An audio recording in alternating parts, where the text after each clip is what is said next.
विद्यार्थी मित्र मैत्रिणींनो की हे तुम्हाला समजलं की मेजर ऑफ अँगल सीएबी कसं काढायचं किंवा पॉइंट सी आणि लाईन एबीचं डिस्टन्स कसं काय फाइंड आउट करायचं। एक्झाम मध्ये हे चारही प्रश्न एकत्र विचारले जातीलच असं काही नाहीये, एकत्र विचारतील किंवा नाहीत पण विचारणार, पण मग तुम्हाला प्रत्येकाचं स्वतंत्ररित्या कसं आन्सर लिहायचं ते माहिती असलं पाहिजे।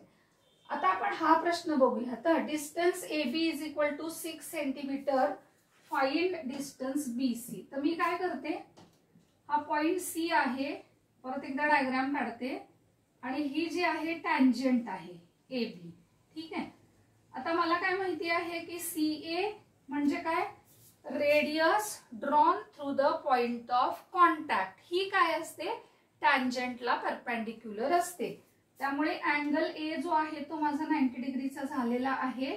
हा पॉइंट B जरा मी इथे या बाजूला दाखवते। आता प्रश्न काय विचारलेला आहे मला की AB 6 सेंटीमीटर आहे, तर तुम्ही BC फाइंड आउट करा।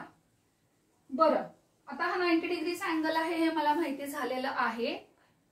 CA ही काय आहे, तर रेडियस आहे, रेडियस 6 सेंटीमीटर आहे, ही गिवन इन्फॉर्मेशन आहे। तर हा जो क्वेश्चन आहे हा क्वेश्चन मी 45 90 डिग्रीच्या थेरमने सॉल्व करू शकते। मी ट्रिग्नोमेट्रीची कन्सेप्ट यूज करून पण हा क्वेश्चन सॉल्व करू शकते किंवा मी पायथागोरसने पण सॉल्व करू शकते। तर सगळ्यांच्या माहितीचा जमणारा असा जो भाग आहे तो पायथागोरस, म्हणून मी हा क्वेश्चन पायथागोरसने करते आहे।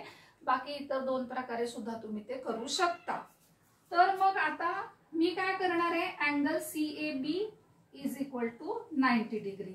याचं रिझन मी लिहून टाकते बाबा, हा टँजंट थिअरम आहे। टँजंट थिअरम म्हणजे काय, radius drawn through the point of contact is perpendicular to the tangent passing through the point present on the circumference. आणि मग ही रेडियस आहे 6 आहे मला माहिती आहे, तर मी काय करते इथे सरळ पायथागोरसचा थेरम यूज करते। पायथागोरस थेरम काय सांगतो मला, पायथागोरस थेरम लिहिताना जरा गडबड होते विद्यार्थ्यांची। काय करायचं, इथं पहिलं इज इक्वल टू चं साइन द्यायचं, मग काय करायचं LHS ला 90 डिग्रीच्या समोरची साइड जी आहे ती लिहायची, BC square is equal to, ह्या दोन साइड्स काय आहेत, AC square plus AB square. So BC square is equal to 6 चा स्क्वेअर प्लस 6 चा स्क्वेअर।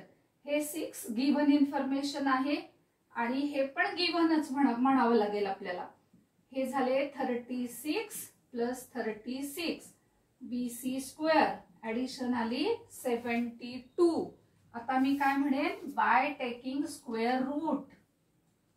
आता मी स्क्वेअर रूट घेणार आहे, स्क्वेअर रूट घेतलं काय आलं, BC 72 चं लिहीन मी रूट 72। मग तुम्ही 9th मध्ये जे शिकलात सर्ट्स लेसन किंवा स्पेशल टाइपचे इरॅशनल नंबर, त्याच्यानुसार याला स्प्लिट करणार मी 36 into 2। यामध्ये हा 36 आहे परफेक्ट स्क्वेअर, याचं स्क्वेअर रूट येईल 6, 2 चं स्क्वेअर रूट निघत नाही, तो तसाच राहील 6√2। माझा आन्सर आलं 6√2। एवढ्याने चालेल का, नाही।